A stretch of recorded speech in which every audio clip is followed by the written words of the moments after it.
Okay, check it out. It's all dirty. So yesterday I worked on breaking in the wheels, and I worked on a piece of big chunk of quartz I had. Man, there's definitely a learning curve getting the scratches out as you're going down, and how long you work on each one, and I'm learning about, like, you need to let it dry so you can see if you've got the scratches out from the last one, really to move on to the next one, and so on. But that's all part of the process, right? Figuring that out. I've got a handful from the Michigan collection of some Petoskey stones here that I don't know what I'm doing. I'm going to try them on here and see if I can get these guys to shine up and look good. Who knows? We'll give it a shot and see.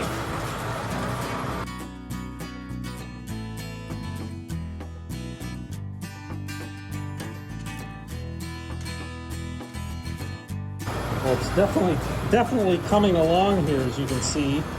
The hexagons are becoming more prevalent. Not sure how much more I should grind at this stage. I think I'm going to do a little more of the 220 and then see what it looks like as I progress and go from there. Can always go back.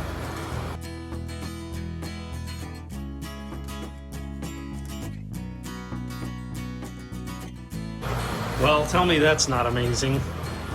So, you know, it went from this very dry, it started like this, and now it's already like this. And it's just unbelievable. So, I mean, all those hexagons are now exposed. It's so beautiful. It's really quite remarkable how... So these first two wheels, 80, 220, those are sintered wheels, so they're very, very hard. There's no flats or give to them.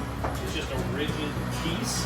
And then once you get to 360, 600, 1200, and 3000, it's a soft wheel, so it's like a belt that goes around it. And so after you get done with these two wheels, you have kind of like, you can feel like a lot of like flats and spots on it, because when you're doing here, it's, you know, it's kind of hard not to get a flat spot. You got to constantly keep moving it. But then these, since it can push into the softness, it takes all those flats out. So now there's just a couple little spots, I feel, but for the most part, it's really smooth and nice, and, you know, all those edges are almost gone. So I'm gonna work this 360 a little bit more. Man, is that amazing? That's just, it's so fast that it gets to that. I got some really big Petoskey stones too. I'm definitely gonna be doing some more of these, so let's keep doing it.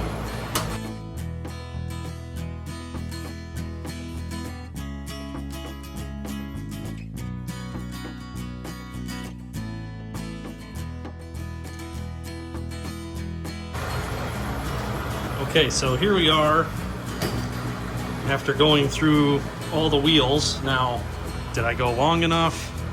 Did I go too long? I don't know. I gotta figure that out.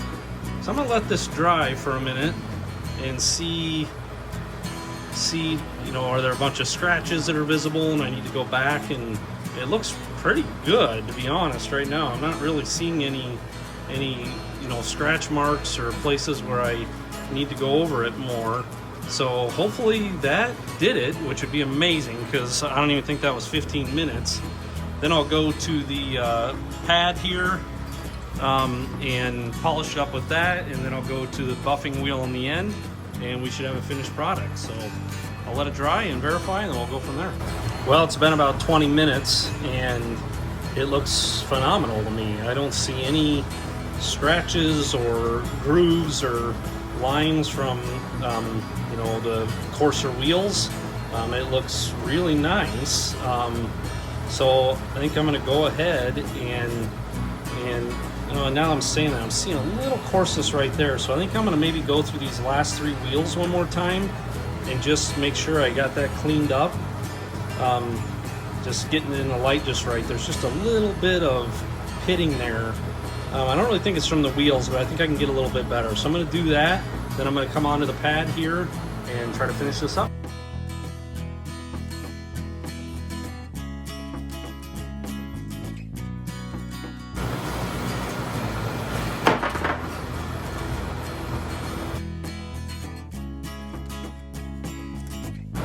So now I'm just trying to understand. I haven't figured out this wheel. Clearly I don't know how to hold on to it very well, but like now I've got kind of like a spot here. This like looks like maybe the aluminum oxide that I put on the pad is kind of like going into some spots there. You know, it's not getting as nice and shiny as I would like. So I'm trying to figure out, does that mean I need to go back to these, to the 1200 and 3000 and so on, and then come back here? Or do I need to work this more? That's kind of part of the trial and error I'm figuring out right now. I think I'm going to go back to these wheels and work this area a little bit more to see if I can get that a little cleaner before I come here, because really I think all I should be doing here is just getting a polish.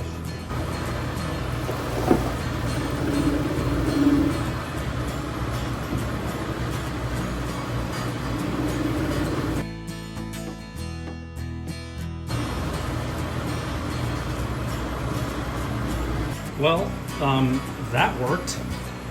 So that to me is an unbelievable result. So this rock looked very similar to this when I started.